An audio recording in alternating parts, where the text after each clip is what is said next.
সকলের প্রতি প্রীতি ও শুভেচ্ছা। এইচএসসি 2026-এর সিলেবাস অনুযায়ী পৌরনীতি সুশাসন প্রথম পত্রের দ্বিতীয় অধ্যায়ের আরও একটি গুরুত্বপূর্ণ সৃজনশীল প্রশ্ন, যেটি 2019 সালে ঢাকা বোর্ডে আসছিল।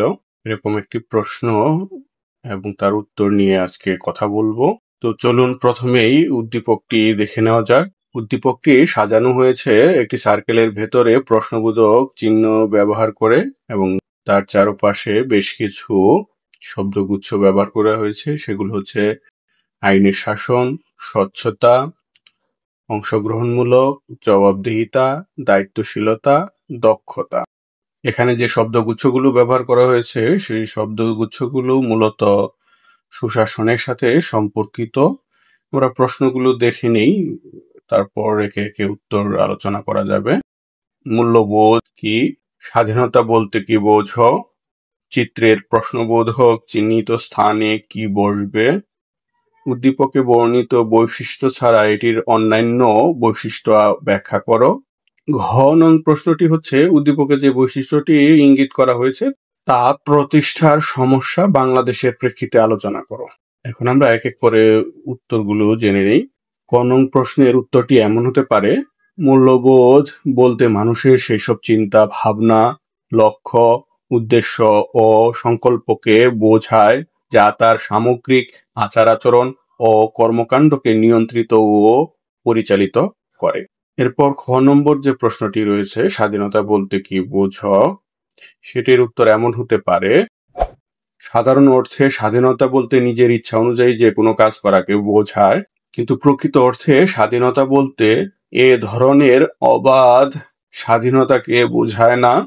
পৌরনীতি ও সুশাসনে স্বাধীনতা ভিন্ন অর্থে ব্যবহৃত হয়। অন্যের কাজে হস্তক্ষেপ বা বাধা সৃষ্টি না করে নিজের ইচ্ছা অনুযায়ী নির্দিষ্ট সীমার মধ্যে কাজ করাই হলো স্বাধীনতা।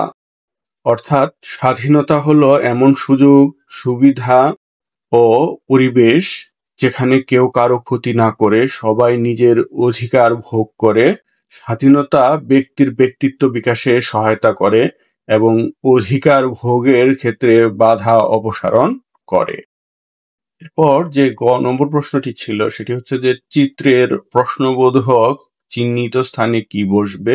উদ্দীপকে বর্ণিত বৈশিষ্ট্য ছাড়া এটির অন্যান্য বৈশিষ্ট্য ব্যাখ্যা করো।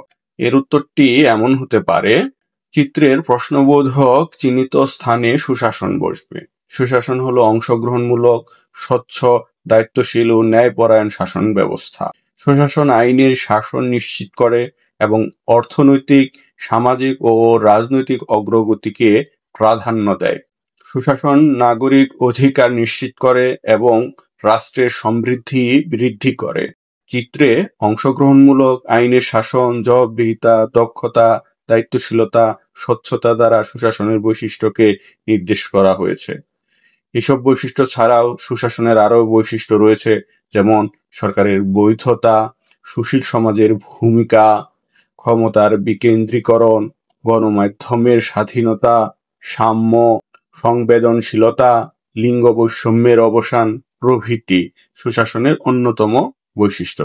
এছাড়াও রাজনৈতিক স্থিতিশীলতা, মৌলিক অধিকার সংরক্ষণ, স্বাধীন ও নিরপেক্ষ বিচার ব্যবস্থা প্রভৃতি সুশাসনের অন্যতম বৈশিষ্ট্য হিসেবে বিবেচিত হয়। এই বৈশিষ্ট্যগুলো অর্জন করার মধ্য দিয়েই কোনো রাষ্ট্রে সুশাসন প্রতিষ্ঠিত হতে পারে। এরপরে ঘ নং প্রশ্নটি হচ্ছে উদ্দীপকে যে বিষয়টি ইঙ্গিত করা হয়েছে তা প্রতিষ্ঠার সমস্যা বাংলাদেশের প্রেক্ষিতে আলোচনা করো। উত্তরটি এমন হতে পারে: উদ্দীপকে সুশাসনের প্রতি ইঙ্গিত করা হয়েছে। সুশাসন প্রতিষ্ঠায় বাংলাদেশে বহুবিধ সমস্যা বিদ্যমান। বর্তমান সময়ের যুগোপযোগী ব্যবস্থা হলো সুশাসন, তবে সুশাসন নিশ্চিত করা সহজ নয়।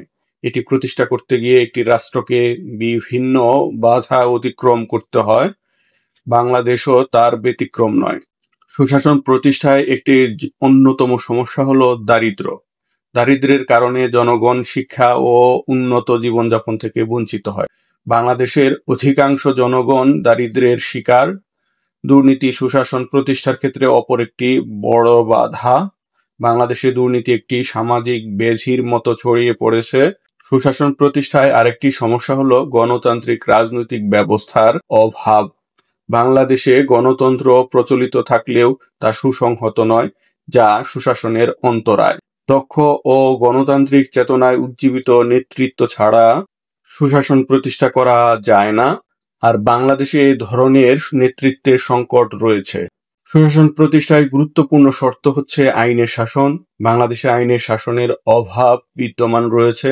বাংলাদেশে গণমাধ্যমের স্বাধীনতা রয়েছে, কিন্তু অনেক ক্ষেত্রেই গণমাধ্যমের উপর কম বেশি হস্তক্ষেপ করা হয়। এর ফলে সুশাসন বাধাগ্রস্ত হয়। তাছাড়া গভর্নেন্স ছাড়া বর্তমানে সুশাসন প্রতিষ্ঠা করা কঠিন।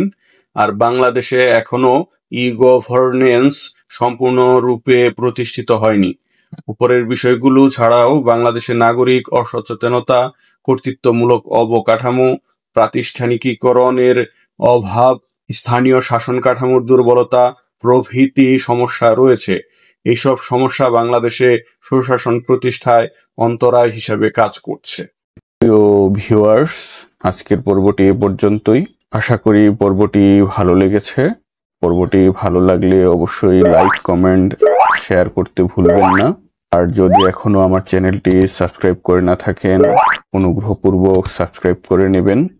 আর যারা আমার চ্যানেলটি সাবস্ক্রাইব করেছেন তাদের সকলের প্রতি আন্তরিক কৃতজ্ঞতা ও ভালোবাসা। সকলের সুস্বাস্থ্য ও নিরাপদ জীবন প্রত্যাশা রেখে আজকের মতো শেষ করছি। আল্লাহ হাফেজ।